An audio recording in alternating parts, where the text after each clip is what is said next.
Pemirsa, Ketua Umum Partai Kebangkitan Bangsa Muhaimin Iskandar sekitar 5 jam dimintai keterangan di KPK. Gus Imin mengaku diperiksa untuk 3 tersangka. Muhaimin yakin KPK akan bekerja profesional dalam menyelesaikan perkara korupsi pengadaan di Kemenaker tahun 2012 itu.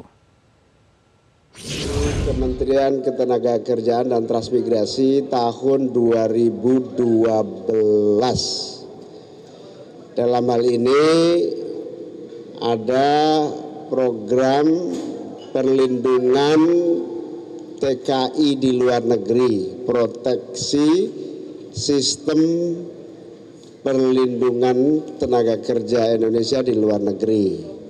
Sistem proteksi inilah yang menjadi kasus yang sedang diselidiki oleh KPK dengan tersangka mantan dirjen, mantan salah satu staf dirjen, dan salah seorang nggak tahu pengusaha atau apa gitu.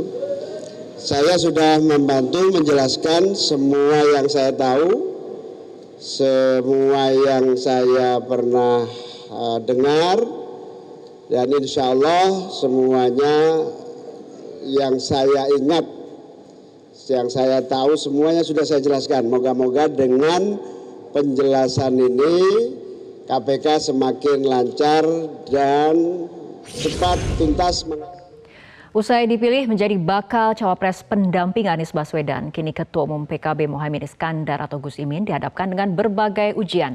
Salah satunya dipanggil KPK untuk perkara yang terjadi di tahun 2012. Mantan Wakil Ketua KPK, Saud Situmorang, mensinyalir pemeriksaan bermuatan politis.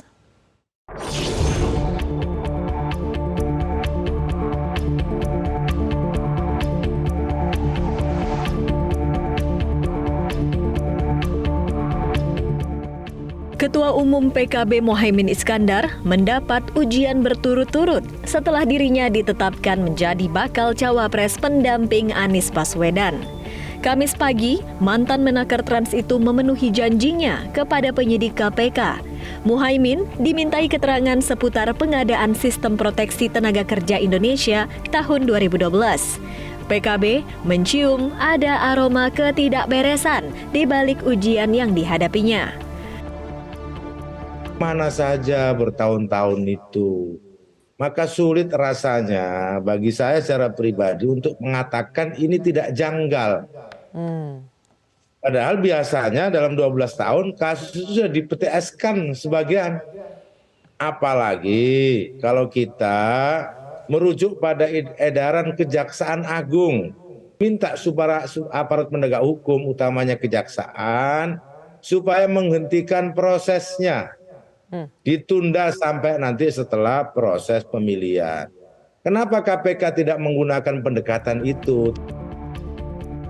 Diperiksanya Muhaimin Iskandar di KPK mengundang reaksi banyak pihak, termasuk dari mantan Komisioner KPK, Saud Situmorang. Saud yang berpengalaman di KPK mensinyalir ada muatan politis dalam perkara ini. Kasus politik itu, kalau kasus susah dibikin gampang, ya kan? Itu kan kita ambillah banyaklah contoh kasus. Ini juga sebenarnya kan kasusnya gampang nih, tapi kalau jadi dibikin ruwet gitu loh. Nah itu indikator politisasi. Baru kemudian kalau kita bicara transparan, agak sulit kita bicara transparan. KPK sekarang ini nggak bisa di check and balance. KPK membantah disebut mempolitisasi kasus hukum. Juru bicara KPK Ali Fikri mengatakan KPK menyidik pengadaan sistem proteksi TKI di Kemenaker Trans pada bulan Juli. Dan pada 21 Agustus sudah ditetapkan 3 tersangka. Beberapa waktu yang lalu di Agustus, 18 Agustus, tim sudah melakukan proses penggeledahan. Artinya sudah ada proses penyidikan, gitu ya.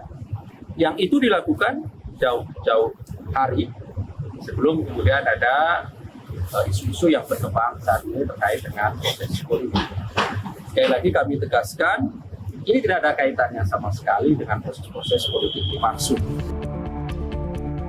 Gerak cepat KPK dalam kasus ini bisa terlihat, di mana pada 29 Agustus, rumah mantan Dirjen Pembinaan Penempatan Tenaga Kerja dan Transmigrasi, Reina Usman, di Kota Gorontalo digeledah. KPK membawa sejumlah dokumen dari rumah politikus PKB tersebut.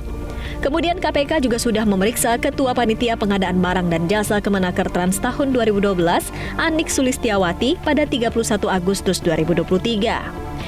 KPK belum mengumumkan secara resmi nama tersangka, tapi dari sejumlah informasi ada 3 tersangka, yakni seorang ASN, mantan ASN, dan seorang pihak swasta. Memang ada arahan penunjukan nggak sih Bu yang dilakukan pencegahan? Sama sekali saya nggak ada. Oh nggak ada, nggak maksudnya Ibu diminta gitu untuk memenangkan suatu perusahaan, nggak ada Bu ya? Nggak ada. Nah, artinya bahwa itu sesuai prosedur saja Bu ya? Iya. Tim Liputan, Metro TV. Jelajahi cara baru mendapatkan informasi. Download Metro TV Extend sekarang.